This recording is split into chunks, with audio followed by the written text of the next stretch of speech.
आज हम लोग डिस्कस करने वाले हैं एक और नया टॉपिक अर्थक्वेक के बारे में, यानी कि भूकंप के बारे में, है ना। चलिए, भूकंप तो हम लोग सब जानते हैं क्या होता है ना, बहुत तबाही मचाता है। इसी के बारे में हम लोग आज पढ़ेंगे। देखिए, लिखा हुआ है thunderstorm, lightning and cyclones can cause large scale destruction of human life and property. यहाँ तक हम लोग ये जान चुके हैं कि थंडरस्टॉर्म हो, चाहे लाइटनिंग हो, चाहे साइक्लोन हो। साइक्लोन का मतलब बवंडर, है ना, बहुत तेज से हवा चलना। जब इतना तेज हवा चलता है ना, पूरा घर वोड़ भी सब तोड़ ताड़ देता है, इतना तेज हवा, पेड़ तो कवर जाता पूरा, है ना, इस तरीके से। तो ये सारा का सारा चीज जो है ना, बहुत बड़े लेवल पे नुकसान पहुंचाता है, ये हम लोग जानते हैं, है ना। ह्यूमन लाइफ यानी कि आदमी तक का मृत्यु हो जाता है इसमें, और प्रॉपर्टी का इतना नुकसान होता है कि पूछो ही मत, ठीक है ना। तो दोनों चीज का इसमें नुकसान बहुत ज्यादा होता है।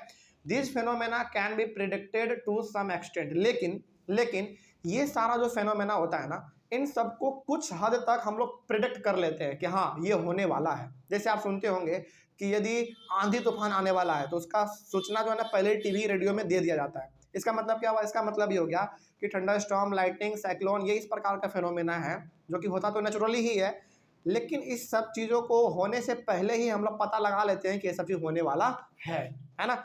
आगे, the weather department can warn about this phenomena. हम लोगों को वेदर डिपार्टमेंट यानी कि मौसम विभाग जो हमारा डिपार्टमेंट है गवर्नमेंट का, वो हम लोगों को वार्न कर देता है कि भाई सभी लोग सचेत हो जाओ, बहुत जोर का आंधी तूफान आने वाला है ना। So we get time to take measures to protect ourselves from the damage caused by this phenomena. तो जब हम लोगों को पहले ही बता दिया जाता है तो हम लोगों को संभलने का मौका थोड़ा सा मिल जाता है कि हाँ भाई इतना जोर से आंधी तूफान आने वाला है, अपना इंतजाम सब कोई करके रहो, है ना। लेकिन but one natural phenomena which we are not yet able to predict accurately, that is an earthquake. लेकिन अर्थक्वेक एक ऐसा फेनोमेना है जिसको कि हम लोग एग्जैक्ट एक्यूरेटली मतलब प्रेडिक्ट नहीं कर सकते हैं। हालांकि हम लोगों को ये हल्का फल्का अनुभव हो जाता है कि भूकंप आने वाला है, लेकिन एग्जैक्ट भूकंप आएगा ही आएगा, ये हम लोग अभी भी 21st सेंचुरी में भी हम लोग आज इसको पता नहीं कर पाए हैं। मतलब कि भूकंप आने वाला है कि नहीं आने वाला है, इसका प्रेडिक्शन हम लोग नहीं कर सकते हैं, अभी तक हम लोग नहीं कर पाते हैं। और कभी कभी तो अचानक बिन जाने भी भूकंप आ जाता है ना। आगे बढ़ते हैं फिर। उसके बाद it can cause damage to human life and property on a large scale. तो थंडरस्टॉर्म हो, लाइटनिंग हो, साइक्लोन हो, इन सब का पता हम लोगों को होने से पहले थोड़ा बहुत लग जाता है, लेकिन अर्थक्वेक यानी कि भूकंप एक ऐसा घटना है जिसका पता हम लोग आज भी पहले से नहीं लगा पाते हैं। अब जब नहीं लगा पाते हैं तो लोगों को संभलने का मौका भी नहीं मिल पाता है ना। और इस वजह से क्या होता है, ह्यूमन लाइफ हो चाहे प्रॉपर्टी हो, इन दोनों का नुकसान जो है बहुत ही बड़े लेवल पे होता है ना। आप देखते हैं भूकंप आता है तो बड़े बड़ा अच्छा से अच्छा बिल्डिंग नीचे गिर जाता है, उसमें जो लोग हैं वो तो पूरी तरीके से खत्म हो जाते हैं, है ना। तो यहाँ पे नुकसान तो लोगों का होता ही है, प्लस प्रॉपर्टी का भी नुकसान हो जाता है। यहाँ पे 2 एग्जाम्पल आपके बुक में दिया गया है हमारे भारत में जो बहुत बड़ा तबाही मचाया था अर्थक्वेक। पहला है a major earthquake occurred on 26 January 2001 in Bhuj district of Gujarat, है ना। ये हमारा हो गया, यानी कि 2001 में 26 जनवरी को गुजरात के भुज डिस्ट्रिक्ट में बहुत भयंकर भूकंप आया था, वहां पे नुकसान बहुत बड़े लेवल पे हुआ था, है ना। ये पहला एग्जांपल हो गया हमारा। और दूसरा है ये another major earthquake occur on 8 October 2005, यानी कि पहला हुआ 2001 में और दूसरा हो गया सबसे भयंकर वाला 2005, यानी कि 4 साल के बाद। कहाँ पे? Uri and Tangdhar towns of north Kashmir. तो ये कश्मीर में और उरी में, ये 2 जगह पर 2005 में, वो भी 8 अक्टूबर को बहुत ही भयंकर वाला अर्थक्वेक यानी कि भूकंप आया था, जिसमें बहुत नुकसान हुआ था हम लोगों का, है ना। तो ये भारत का 2 ऐसा एग्जाम्पल है जिसमें कि हम लोगों को भयंकर अर्थक्वेक देखने को मिला था, ठीक है ना। चलिए आगे बात करते हैं। ये तो हो गया हमारा थोड़ा बहुत अर्थक्वेक के बारे में कि क्या होता है अर्थक्वेक, लेकिन अब जानेंगे कि असल मायने में अर्थक्वेक का डेफिनेशन क्या है ना। चलिए देखते हैं। एन अर्थक्वेक इज अ, अच्छा यहाँ पे, हाँ ठीक है, earthquake, an earthquake is a sudden shaking और trembling of the earth which last for a very short time. यानी कि अर्थक्वेक एक ऐसा नेचुरल फेनोमेना है जो कि अचानक होता है। सडन शेकिंग या फिर ट्रेम्बलिंग का मतलब अचानक होना, अचानक थरथरा जाना, कपकपा जाना, इस प्रकार का, है ना। जैसे हम लोग जब ठंडा में होते हैं, नहा लेते हैं तो कैसे एकदम पूरे तरीके से कांप जाते हैं, उसी प्रकार से ये होता है, यानी कि वाइब्रेट कर जाता है एक तरीके से, है ना। तो ये अर्थक्वेक अचानक होने वाला वो घटना है जो कि कुछ समय के लिए ही होता है। अब कुछ समय के लिए क्या 2-3 मिनट नहीं, 2-3 मिनट होगा तो पूरा दुनिया ही तबाह हो जाएगा, है ना। ये सेकंड में होते हैं, 1 सेकंड 2 सेकंड इस प्रकार का, या फिर इससे भी कम, है ना, इतना होता है। हाँ, मिली सेकंड में ये होता है। अब जरा सोचो यदि 5 सेकंड बढ़िया से अर्थक्वेक आ जाए तो सोचो क्या हाल होगा, हमारा पृथ्वी ही खत्म हो जाएगा, खंडर बन जाएगा पूरा, है ना। उसके बाद it is caused by a disturbance deep inside the earth crust. अब ये अर्थक्वेक होता क्यों है? अर्थक्वेक जो है ना हमारे धरती के नीचे डिस्टर्बेंस की वजह से होता है। डिस्टर्बेंस का मतलब उथल पुथल, है ना। ये कैसे होता है?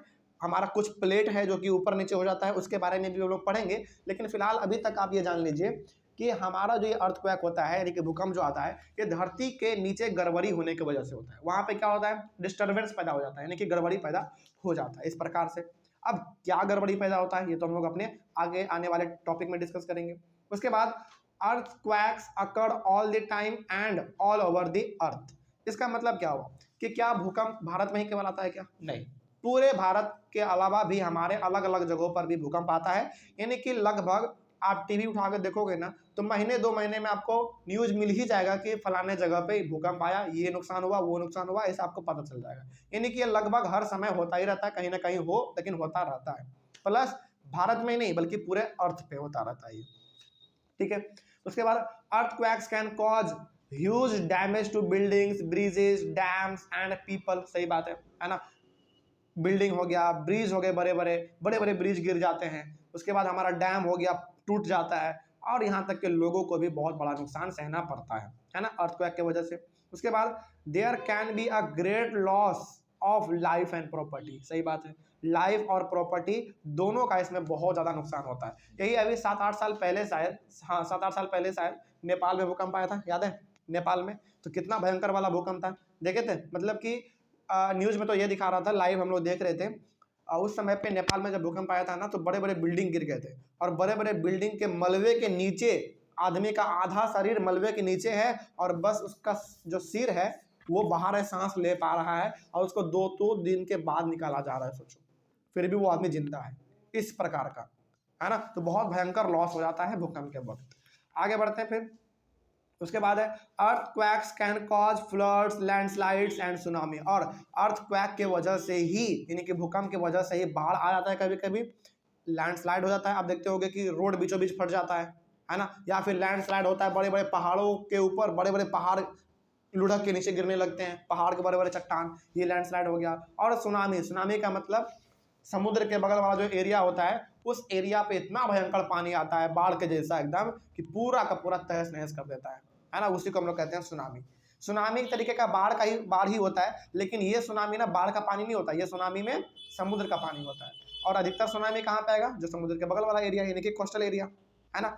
आगे, a major tsunami occurred in the Indian ocean on 26 December 2004। 2004 में भारत में भयंकर, इंडियन ओशन में खास करके भयंकर सुनामी आया था। और अब ऑब्वियस सी बात है, इंडियन ओशन किधर है? साउथ में है ना। तो साउथ में बहुत बड़े लेवल पे तबाही मचा था, बड़े बड़े रोड, बड़े बड़े बिल्डिंग इसके चपेट में आके नीचे गिर गए थे, है ना। देखो पानी को हम लोग हल्के में नहीं ले सकते हैं। पानी का जब अचानक बहाव आता है ना तो वो आदमी को लेके चल जाता है, इस प्रकार का है। तो बिल्डिंग तो मतलब बिल्डिंग का जब वो गिरा दे रहा है तो फिर आदमी तो बहुत छोटा बात है। उसके बाद all the coastal areas around the ocean suffered from huge losses. तो जितने भी हमारे कोस्टल एरियाज है, यानी कि वो एरिया जो कि समुद्र के किनारे में है, उन सबको ना ज़्यादातर समस्या यदि किसी चीज़ का होता है तो वो होता है सुनामी का। क्योंकि यदि बहुत ज़ोर से आंधी तूफान आया ना तो समुद्र का पानी रोडों पे आ जाते हैं, बिल्डिंग के अंदर घुस जाते हैं, इस प्रकार के। जैसे हमारे ये हो गए, गोवा हो गया, महाराष्ट्र हो गया, गुजरात हो गया, फिर से तमिलनाडु हो गया, केरल हो गया, ये सब ऐसे जगह हैं जहाँ पे कि सुनामी का चांस बहुत ज़्यादा लगा रहता है, क्योंकि ये सब का सब स्टेट जो है ना हमारे समुद्र के बगल में ही है ना। तो यहाँ पे ये सब चीज़ लगातार होता रहता है। तो ये हो गया हमारा अर्थक्वेक के होने की वजह से समस्या। अगले वाले क्लास में हम लोग बात करेंगे कि व्हाट कॉजेज एन अर्थक्वेक। यहाँ पे एंड नहीं होगा, एन कर लीजिएगा, ठीक है ना, ए एन कर लीजिएगा, अर्थक्वेक। यानी कि अर्थक्वेक आखिर होता क्यों है, उसके पीछे का रीजन क्या है, कारण क्या है, इसको हम लोग अपने अगले वाले क्लास में डिस्कस करेंगे। थैंक यू वेरी मच, मिलते हैं अगले वाले क्लास में।